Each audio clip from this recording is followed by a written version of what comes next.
हिंदू धर्म के अनुसार 16 संस्कारों की सूची कुछ इस प्रकार है। गर्भधारण संस्कार, ये संस्कार संतान उत्पत्ति के लिए सही समय पर पवित्र तरीके से संतान की कामना और प्रार्थना के रूप में किया जाता है। अगर आप इसे सही करते हैं तो जीवन के अंदर आप बहुत आगे बढ़ते हैं।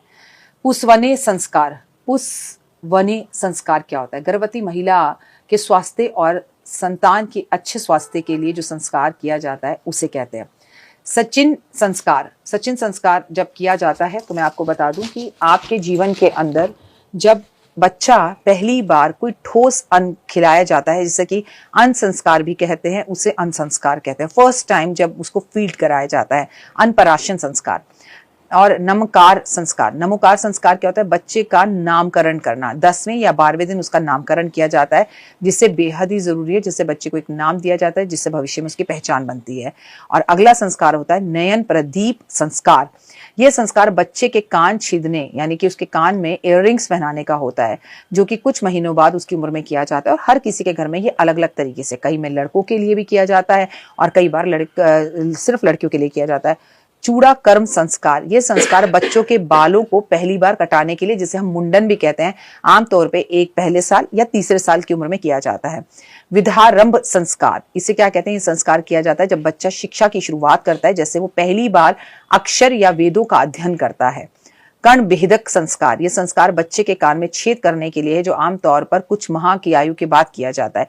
यज्ञोवती संस्कार, ये संस्कार एक युवा लड़के के लिए होता है जब वह जनेऊ पवित्र धारण जो है धागा उसको धारण करता है, शिक्षा धर्म और समाज में प्रवेश करता है। ये संस्कार 7 से 16 वर्ष की आयु में किया जाता है, लेकिन अब समय बदल गया है, तो ये संस्कार लोग अब अपनी शादी से पहले भी करते हैं। विवाह संस्कार, विवाह संस्कार व्यक्ति के जीवन में सबसे महत्वपूर्ण संस्कार है, जो व्यक्ति के परिवार और समाज में दो लोगों को एक करने के लिए, उन्हें जोड़ने के लिए किया जाता है, जिसमें दो लोग एक नहीं होते, दो परिवार एक होते हैं। और अगला संस्कार जो हमारे यहाँ पर किया जाता है विधवस्था संस्कार। ये संस्कार व्यक्ति के जीवन में कुछ समय के लिए किया जाता है, जब गृहस्थ जीवन से संन्यास लेकर आत्मनिर्भर और साधना में वो प्रवेश करता है। लेकिन आजकल ये कोई नहीं करता, इसमें लोग सिर्फ मेडिटेशन आजकल घर में रहकर कर लेते हैं। अब अगले संस्कार की बात करते हैं, संख्यक संस्कार। ये जो संस्कार है एक व्यक्ति द्वारा गृहस्थ जीवन में संन्यास लेने के बाद अपने जीवन का एक उच्च उद्देश्य के लिए, मोड़ के लिए किया जाता है, जब इंसान सोचता है कि अब उसे ये सब चीजों से बाहर निकलना है, मोह माया को छोड़ना है। अंतरस्थ संस्कार, ये संस्कार मृत व्यक्ति का होता है, अंतिम संस्कार जिसे कहा जाता है, जिसमें मृत शरीर का संस्कार, अंतिम संस्कार की क्रिया की जाती है। और यही एक ऐसा 16 संस्कारों के अंदर संस्कार है जो करीबन 13 दिन तक लगातार नॉन स्टॉप चलता है, और उसमें खूब पैसा खर्च होता है अगर आप तरीके से करें, जो आजकल तीसरे चौथे दिन में ही लोग खत्म कर देते हैं।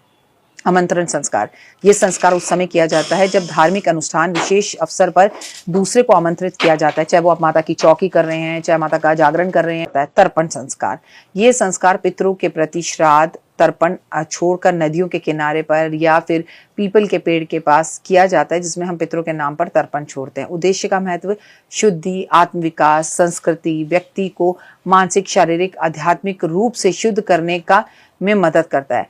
इन 16 संस्कारों के मध्य जीवन पूरा बीत जाता है और धार्मिक, सांस्कृतिक, आध्यात्मिक दृष्टिकोण से पवित्र रूप से जीने का एक मार्गदर्शन है। अगर आप ध्यान से देखें तो शुरू से लेकर आखिरी तक जो ये 16 संस्कार हैं, इन 16 संस्कारों के अंदर व्यक्ति शुरू होता है और उसका अंत हो जाता है।